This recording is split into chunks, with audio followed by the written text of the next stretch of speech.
The younger version of me didn't know how, but she knew she would, and she was right. Welcome back to Building My Dream Life, the brand, the business, and the body. This week, we're focusing on the business, but we're going to do it a little different. I accomplished my childhood dream, and it's time to celebrate. So we popping bottles. I wrote this at the beginning of the year that I would sell a house in Texas for real estate, and I did that. Before we celebrate, let me tell you how I got here. I was in elementary school. My family moved from Mississippi to Texas for a short amount of time. But in that short period of time, my mind was blown and I was exposed to a whole new life. I became obsessed with the homes. We ended up moving back to Mississippi. But from that moment, I was hooked.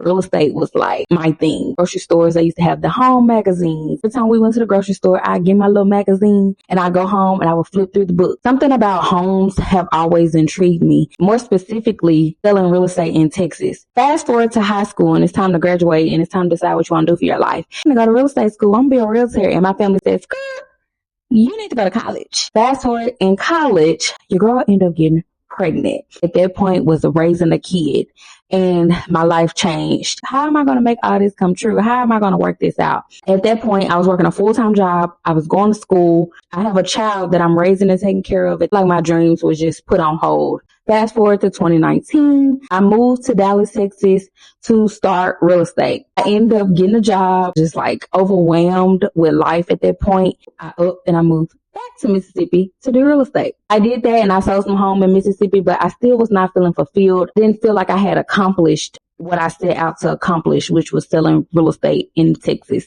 Forward to 2022, I've lived a lot of lives, okay? I moved back to Dallas, Texas to do real estate. Well, I went to real estate school and I psyched myself out of taking the test. And I went and I got a job. I was hired as a real estate analyst, so I felt like I was still in real estate, so I was okay with it. And I really had no plans on leaving. Well, God said, oh, okay, you're just going to keep doing what you want to do. I was laid off. Like, okay, what now? Like, oh my gosh, I'm finally at this point where I'm like stable. I'm at this job. Things are going well.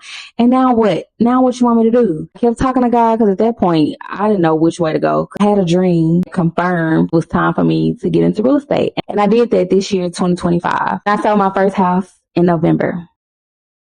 I really accomplished my childhood dreams. Life, things were delayed. Things did not go how I planned. It took me years, trial and error to make it happen, but we here. So this is for anyone who still has a dream. It's not too late. Keep going. Never give up because one day it just might happen.